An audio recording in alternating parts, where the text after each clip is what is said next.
सुप्रभात दोस्तों। आज मैं आप सभी के लिए लेकर आया हूँ 1 अप्रैल 2022 ईस्वी का करंट अफेयर्स दोस्तों। तो चलिए हम लोग स्टार्ट करते हैं। मैं हूँ लव कुमार, आप सभी का स्वागत करता हूँ आपके अपने यूट्यूब चैनल ज्ञान मंजिल तक में। तो सबसे पहले बात थोड़ा सा कर लेते हैं दोस्तों। कल ही यानी कि 31 तारीख को मैट्रिक का एग्ज़ाम का रिजल्ट निकला, जिसमें बहुत सारे बच्चों ने अच्छे मार्क्स से पास किए।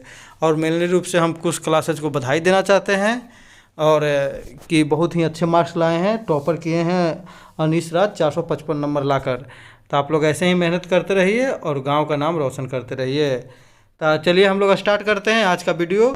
और आज का पहला क्वेश्चन ये रहेगा दोस्तों आप सभी के सामने कि केंद्र सरकार ने हाल ही में केंद्रीय कर्मचारियों और पेंशन भोगियों को महंगाई भत्ता यानी कि डीए डियरनेस अलाउंस कितने प्रतिशत की वृद्धि की है।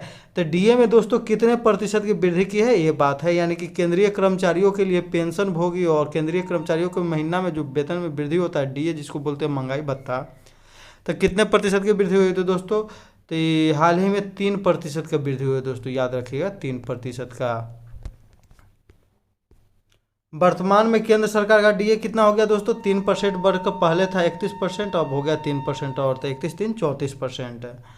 यह जो है जनवरी 2022 से दिया जाएगा दोस्तों, याद रखिएगा। वित्तीय वर्ष 2021-22 में निर्यात में कितने प्रतिशत की बढ़ोतरी हुई थी दोस्तों।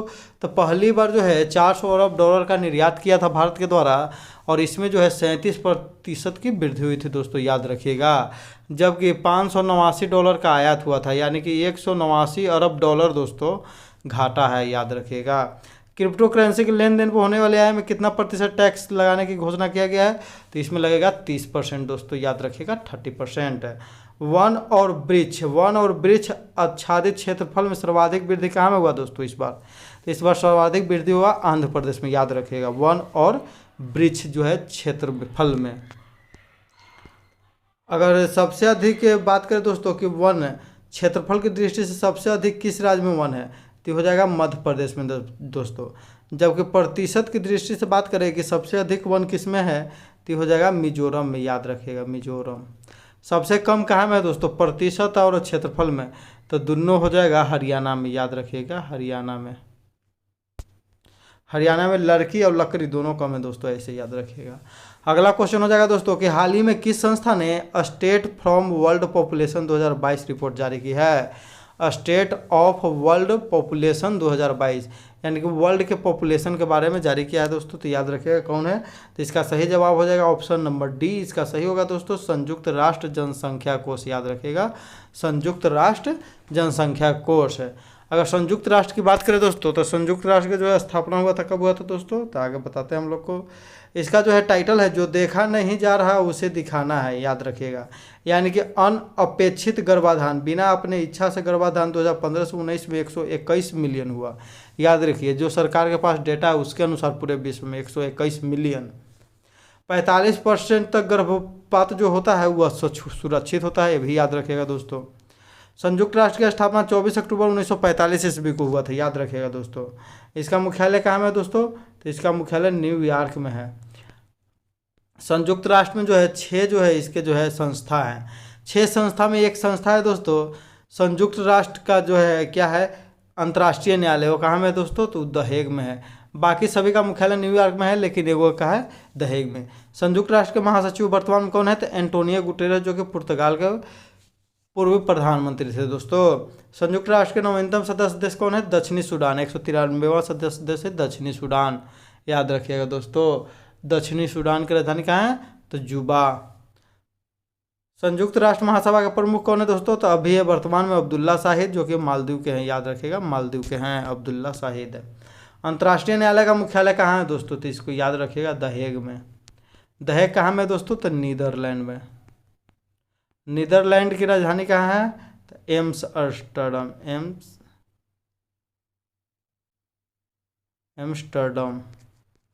एम्स्टर्डम है, याद रखिएगा दोस्तों अंतर्राष्ट्रीय न्यायालय का मुख्यालय। इसकी स्थापना 1946 में होता है दोस्तों।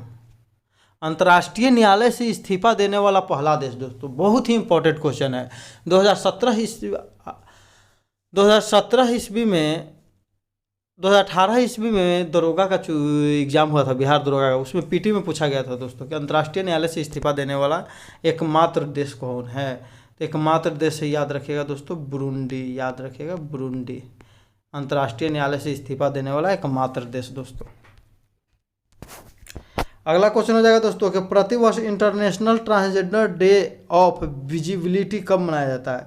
तो इसको मनाया जाता है दोस्तों ट्रांसजेंडर तो 21 मार्च, याद रखिएगा ट्रांसजेंडर तो 21 मार्च। उद्देश्य इसका क्या है? तो ट्रांसजेंडरों के साथ होने वाला भेदभाव को रोकना। भारत का पहला ट्रांसजेंडर यूनिवर्सिटी कहाँ में बन रहा है दोस्तों? तो कुशीनगर में, याद रखिएगा। कुशीनगर जो है इतिहास में किस लिए प्रसिद्ध है दोस्तों? तो कुशीनगर में ही महात्मा बुद्ध यानी कि गौतम बुद्ध की मृत्यु हुई थी, याद रखिएगा। यहीं पर महात्मा बुद्ध को परिनिर्वाण की प्राप्ति हुआ था दोस्तों, याद रखिएगा परिनिर्वाण की प्राप्ति हुआ था महात्मा बुद्ध को। राष्ट्रीय समुद्री दिवस कब मनाया जाता है? 5 अप्रैल को। जबकि विश्व स्वास्थ्य दिवस 7 अप्रैल 1948 ईस्वी को जो है स्वास्थ्य संगठन WHO का स्थापना हुआ था, इसीलिए 7 अप्रैल को मनाया जाता है दोस्तों। जालियांवाला बाग हत्याकांड कब हुआ था? तो 13 अप्रैल 1919, याद रखिएगा दोस्तों। किसके खिलाफ हो रहा था यहाँ पर आंदोलन? तो रॉलेट एक्ट, याद रखिएगा रॉलेट एक्ट, जो कि 1919 ईस्वी में आया था, उसी के खिलाफ दोस्तों। राष्ट्रीय पंचायती राज दिवस 24 अप्रैल को मनाया जाता है। क्यों दोस्तों? क्योंकि 24 अप्रैल 1993 ईस्वी को 93वां संविधान संशोधन लागू हुआ था। तो पूछा जाता है 73वां संविधान संशोधन किससे जुड़ा हुआ है? तो राष्ट्रीय पंचायती से, याद रखिएगा। जबकि नगर निगम से कौन जुड़ा हुआ है? नगर परिषद नगर निगम से, तो 74वां संविधान संशोधन, याद रखिएगा दोनों। अगला क्वेश्चन हो जाएगा दोस्तों कि 26 से 30 मार्च 2022 तक हिंद महासागर में नौसेना संगोष्ठी समुद्र अभ्यास 2022 आयोजित किया गया। यह कौन सा संस्करण है? तो नौसेना संगोष्ठी समुद्री अभ्यास 2022, याद रखिएगा हिंद महासागर में, यानी कि हिंद महासागर के आसपास जितने भी देश बसे हुए हैं उन सभी के द्वारा दोस्तों। तो यह कौन सा संस्करण है? तो इस संस्करण हो जाएगा दोस्तों पहला, याद रखिएगा पहला। जबकि इस संगठन को बनाया गया था, नौसेना समुद्री संगोष्ठी को बनाया गया था कब दोस्तों? तो ये 2007 में ही बनाया गया था, याद रखिएगा ये भी। इसका आयोजन जो है गोवा और अरब सागर में किया गया है। हिंद महासागर नौसेना संगोष्ठी की स्थापना 2007 में हुआ। इसमें 25 कंट्री इसके सदस्य हैं। मिलन 2022 का आयोजन विशाखापत्तनम में किया गया दोस्तों, याद रखिएगा मिलन 2022।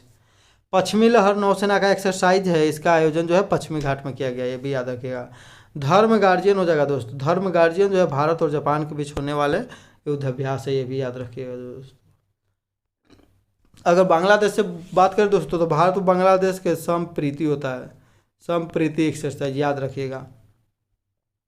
मित्र शक्ति और सिलिनिक्स होता है श्रीलंका से दोस्तों। सूर्य किरण होता है नेपाल से, याद रखिएगा। हाल ही में कहाँ पर यमुनोत्सव 2022 का आयोजन किया गया? तो यमुनोत्सव को याद हो करेगा आप सभी को कि यमुना नदी जो है दिल्ली के किनारे है, तो इसलिए दिल्ली में दोस्तों, याद रखिएगा। तो यमुना नदी के सफाई के लिए इसका आयोजन किया गया। यमुना नदी जो है उत्तराखंड में यमुनोत्री ग्लेशियर से निकलती है, उसके बाद हिमाचल प्रदेश, हरियाणा, दिल्ली और अंत में कहाँ आकर यूपी में आकर प्रयागराज में गंगा में आकर मिल जाती है। गंगा की सबसे लंबी सहायक नदी कौन है दोस्तों? तो गंगा की सबसे लंबी सहायक नदी कौन है? तो गंगा के सबसे लंबी सहायक नदी है, हम लोग जान ही करते हैं कौन है, यमुना दोस्तों। आगरा का जो ताजमहल बसा हुआ है किस नदी के किनारे बसा हुआ है दोस्तों? तो यमुना। लखवार परियोजना किस नदी पर दोस्तों? तो यमुना, याद रखिएगा। सूरजकुंड क्राफ्ट मेला का पार्टनर देश कौन था? उज्बेकिस्तान। आयोजन हुआ था फरीदाबाद, हरियाणा। हरेला त्यौहार उत्तराखंड के द्वारा मनाया जाता है दोस्तों।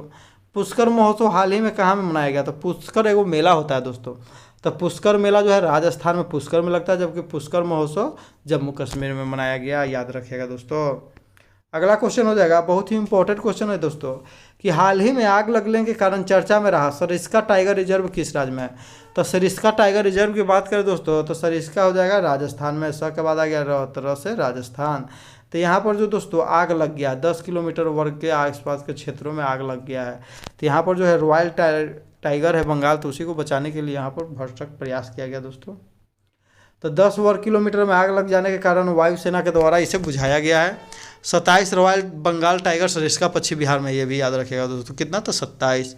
T×2 यानी कि टाइगरों की संख्या दुगना करने के लिए यह अवार्ड सत्यमंगलम टाइगर रिजर्व को दिया गया है, याद रखिएगा। तो सत्यमंगलम टाइगर रिजर्व कहाँ में दोस्तों? तो सत्यमंगलम से तमिलनाडु। बाघों की संख्या को बढ़ाने के लिए सेंट पीटर्सबर्ग में एक घोषणा पत्र 29 जुलाई 2010 को लाया जाता है। तो याद रखिएगा, सेंट पीटर्सबर्ग सम्मेलन का संबंध किससे, तो बाघों की संख्या को बढ़ाने के लिए, याद रखिएगा। उसी के बाद वन जीव संरक्षण अधिनियम जो है 1972 में आया था दोस्तों भारत में, याद रखिएगा। टाइगर प्रोजेक्ट 1973 में। स्टॉकहोम सम्मेलन का आयोजन 1972 में। स्टॉकहोम का आयोजन जब हुआ था उसमें इंदिरा गांधी भी गई थी। वहाँ से आने के बाद दोस्तों वन जीव संरक्षण अधिनियम, 1 साल के बाद टाइगर प्रोजेक्ट 1973। इसी के बाद जो है भारत को बाघ का राष्ट्रीय जो चिन्ह, जो राष्ट्रीय पशु बाघ को जो है चिन्हित किया गया दोस्तों इसी के बाद, याद रखिएगा। भारत में कुल 53 टाइगर रिजर्व है। जिम कॉर्बेट नेशनल पार्क पहला है, जिसका हाल ही में नाम कर दिया गया है रामगंगा। इसका पहले हेली नाम था। 52वां है रामगढ़ विषधारी राजस्थान में, जबकि 53वां एवं नवीनतम है गुरु घासीदास छत्तीसगढ़ में, याद रखिएगा दोस्तों। हाल ही में राजस्थान के किस राष्ट्रीय उद्यान में बोमा तकनीक जो है अपनाया गया है, तो बोमा तकनीक केवलादेव राष्ट्रीय उद्यान में। तो बोमा तकनीक के माध्यम से वहाँ पर जो है हिरणों को पकड़ कर, बाड़ा लगाकर हिरणों को पकड़ कर जो है भेजा जा रहा है दोस्तों दूसरा जगह। जंगल में लगने वाली आग को क्या कहते हैं, तो दनावल कहते हैं, दवानल, याद रखिएगा दोस्तों। जंगल में लग गया आग तो उसको क्या चाहिए बताने के लिए, तो दवा चाहिए, और नल से पानी चाहिए, याद रखिएगा, दवानल।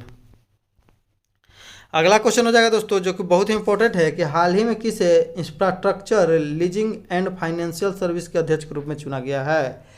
तो infrastructure leasing and financial service के रूप में किसे चुना गया दोस्तों, तो infrastructure leasing and financial service, स से CS राजन, याद रखिएगा दोस्तों, CS राजन। इसका उद्देश्य जो है दोस्तों बुनियादी ढांचा में निवेश करना, यानी कि जैसे पुल बनाना हो गया, ब्रिज बनाना, इस सब में ही पैसा निवेश करता है। श्यामा प्रसाद मुखर्जी जो सुरंग है इसी के द्वारा बनाया गया है। रेलवे बोर्ड का नया अध्यक्ष और कार्यकारी अधिकारी किन्हें बनाया गया, तो विनय कुमार त्रिपाठी यानी कि BK त्रिपाठी दोस्तों। रेलवे बोर्ड का निर्माण जो है किस आयोग की सिफारिश पर किया गया था, तो रेलवे बोर्ड का निर्माण जो किया गया था दोस्तों रॉबर्टसन आयोग। रेलवे बोर्ड का निर्माण कब हुआ था दोस्तों, तो रेलवे बोर्ड 1905 में, जबकि इसका राष्ट्रीयकरण कब किया गया, 1950 में। भारत का मुख्य आर्थिक सलाहकार कौन है, तो आर्थिक अनंत नागेश्वरन, याद रखिएगा दोस्तों, अनंत नागेश्वरन। इसरो के नए अध्यक्ष कौन है दोस्तों, तो इसरो के नए अध्यक्ष है, याद रखिएगा, इसरो के नए अध्यक्ष हैं S सोमनाथ। इसरो के यह 10वें अध्यक्ष है M सोमनाथ। युविका क्या है दोस्तों, तो कार्यक्रम की शुरुआत इसरो के द्वारा किया गया युवा वैज्ञानिक के लिए, Yuvika. Financial action task force का अध्यक्ष किसे बनाया गया हाल ही में, तो T राजा कुमार। इसका मुख्यालय जो Paris. Financial action task force जो है हाल ही में किसे ग्रे लिस्ट में शामिल किया है दोस्तों, तो ग्रे लिस्ट में हाल ही में शामिल किया है UAE को। इसमें पहले से ही पाकिस्तान और तुर्की शामिल है दोस्तों। आतंकवादियों को फंडिंग करने से रोकने के लिए इसे जो है इसको बनाया गया दोस्तों। उस पोर्टल का नाम क्या है जिसमें प्रत्यक्ष लाभ हस्तांतरण सुनिश्चित करने के लिए केंद्रीय क्षेत्र और केंद्र प्रायोजित योजनाएं शामिल है, तो यानी कि डायरेक्ट, यानी कि प्रत्यक्ष लाभ हस्तांतरित करने के लिए, तो इसका नाम है DBT, डायरेक्ट बेनिफिट ट्रांसफ़र, याद रखिएगा दोस्तों। Bharat portal, DBT Bharat portal, याद रखिएगा,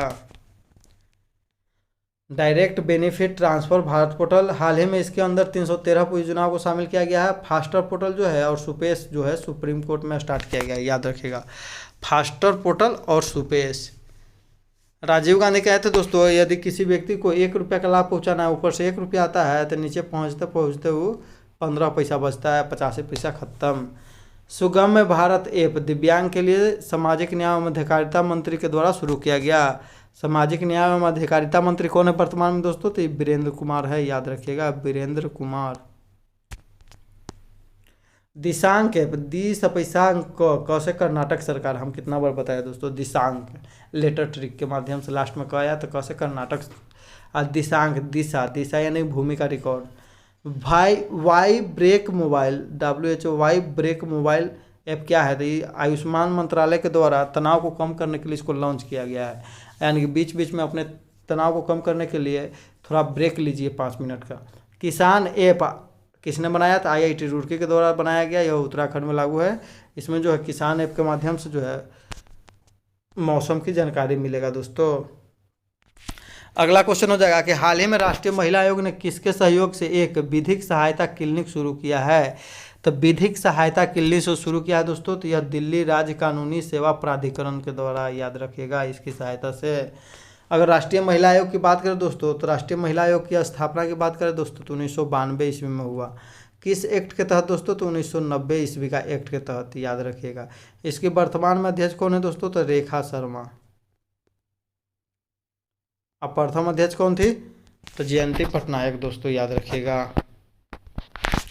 राष्ट्रीय महिला आयोग की स्थापना 1990 अधिनियम के तहत 1992 में किया गया। राष्ट्रीय महिला आयोग एक संवैधानिक निकाय नहीं है, इसका संविधान में चर्चा नहीं किया गया, जबकि कानूनी निकाय है, याद रखिएगा।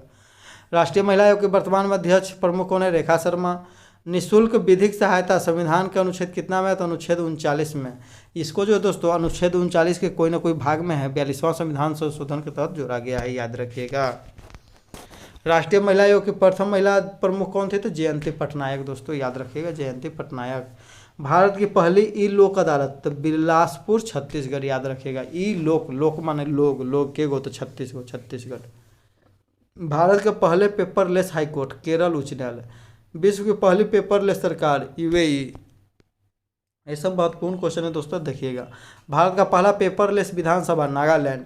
भारत में कितने उच्च न्यायालय दोस्तों, तो 25वां उच्च न्यायालय कौन बना है दोस्तों, तो अमरावती उच्च न्यायालय, जो कि आंध्र प्रदेश के राजधानी बन रही है, अमरावती उच्च न्यायालय दोस्तों।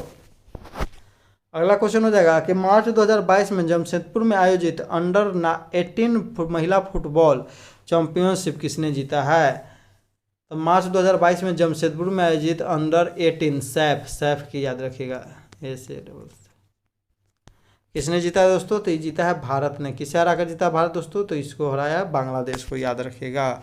भारत ने बांग्लादेश को हराकर जीता है। यूरो कप 2021 की बात करें दोस्तों, तो इसको कौन जीता, तो यूरो कप जो है यूरोप में खोला जाता है, तो इसको जीता है इटली, जो है किसको हराकर, इटली VS इंग्लैंड था, तो इंग्लैंड को हराकर जीता है। कोपा अमेरिका कप अमेरिका में खेला जाता है, इसको जीता है अर्जेंटीना ने, याद रखेगा। किसको हराकर, ब्राजील को हराकर। फीफा वर्ल्ड कप 2018 कहाँ में हुआ था दोस्तों, तो हुआ था रूस में। कौन जीता था, तो रूस फ्रांस जीता था, याद रखिएगा। किसे हराकर, क्रोएशिया। यानी कि फीफा वर्ल्ड कप 2018 का आयोजन हुआ रूस में, हराया जीता कौन, तो फ्रांस। हराया किसे, तो क्रोएशिया को। फीफा वर्ल्ड कप 2022 का आयोजन कहाँ में किया जा रहा है दोस्तों, तो कतर। इसका हाल ही में टाइटल स्पॉन्सर कौन कंपनी बना है, तो बाईजूस, याद रखिएगा दोस्तों, बाईजू। 130वां डूरंड कप 2021 का विजेता कौन है दोस्तों, तो इसका विजेता है FC गोवा, याद रखिएगा। मोहम्मडन स्पोर्टिंग क्लब को हराकर जीता था FC गोवा। इसका आयोजन कोलकाता में किया गया था दोस्तों 2021 में। जमशेदपुर किस नदी के किनारे स्थित है, बहुत ही इंपॉर्टेंट क्वेश्चन दोस्तों। जमशेदपुर स्वर्ण रेखा नदी। टिस्को यानी कि Tata iron and steel corporation, steel company organisation जो है, टिस्को जो है, टिस्को का स्थापना जो है कौन किया था, तो जमशेदजी टाटा के द्वारा किया गया था 1907 में, स्वर्ण रेखा नदी के किनारे जमशेदपुर में ही टिस्को की, याद रखिएगा दोस्तों। तो टी लिखे ना दोस्तों, टी तो 7 लिखे दिए, तो 1907। टाटा कंसल्टेंसी सर्विस यानी TCS के हाल ही में जो है MD और CA किसे बनाया, तो राजेश गोपीनाथन, याद रखिएगा, राजेश गोपीनाथन। एयर इंडिया का विलय जो है टाटा में हाल ही में हो गया। IPL 2022 का टाइटल स्पॉन्सर कौन है दोस्तों, तो टाटा। भारत के सर्वश्रेष्ठ निजी अस्पताल का पुरस्कार कौन से मिला है दोस्तों, तो मेदांता को मिला है, जो कि गुरुग्राम में स्थित है, याद रखिएगा दोस्तों। 1986 के बाद पहली बार फुटबॉल विश्व कप में कौन देश जो है खेलेगा अगला बार, तो कनाडा दोस्तों। 1986 के बाद इस बार पहली बार क्वालिफाई किया है। राष्ट्रीय जल पुरस्कार 2022 से सर्वश्रेष्ठ राज्य के रूप में किसे चुना गया, तो उत्तर प्रदेश को दोस्तों, याद रखिएगा, Uttar Pradesh. Beauty change maker of the year award से यामी गौतम को सम्मानित किया गया। हाल ही में उत्कृष्ट नेतृत्व पुरस्कार 2022 सीमा रेखा को दिया गया। ये सब महत्वपूर्ण प्रश्न है दोस्तों, आप लोग ध्यान से देखिएगा। ऑस्कर 2022 में किस फिल्म में सर्वश्रेष्ठ फिल्म का पुरस्कार जीता, कोडा, CODA, कोडा। ऑस्कर 2022 में बेस्ट एक्टर का खिताब बिल स्मिथ, बस बिल स्मिथ, याद रखिएगा दोस्तों। ऑस्कर पुरस्कार जीतने वाले पहले मुस्लिम एक्टर कौन बन गया दोस्तों, तो एक्टर रिज अहमद, याद रखिएगा, मुस्लिम एक्टर रिज अहमद है। अब भारत की तरफ से जो 2022 में 94वां ऑस्कर अवार्ड जो शामिल किया गया, उसमें भारत की तरफ से जो आधिकारिक रूप से कौन फिल्म गया था दोस्तों, तो गया था कुंजांगल, याद रखिएगा दोस्तों,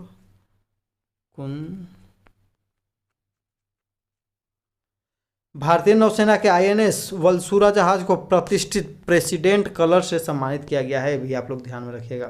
पिछला वीडियो में क्वेश्चन पूछा गया था दोस्तों मीराबाई चानू के बारे में, कि BBC world women of the year Bharat में किसे चुना गया, तो मीराबाई चानू। मीराबाई चानू दोस्तों मणिपुर की रहने वाली है। इन्होंने भारोत्तोलन में जो है रजत पदक जीता था टोक्यो ओलंपिक में, याद रखिएगा। सही जवाब देने वाले के 822007 सुनीता देवी, आयुष वर्मा और रुपेश यादव। इन सभी को मेरे तरफ से ढेरों सारी बधाई एवं शुभकामनाएं दोस्तों। आप लोग ऐसे ही मेहनत करते रहिए और आगे बढ़ते रहिए। मेहनत एक दिन रंग जरूर लाएगी दोस्तों। जो संघर्ष से कभी चर्चित नहीं होता, इतिहास गवाह है, वो कभी परिचित नहीं होता दोस्तों।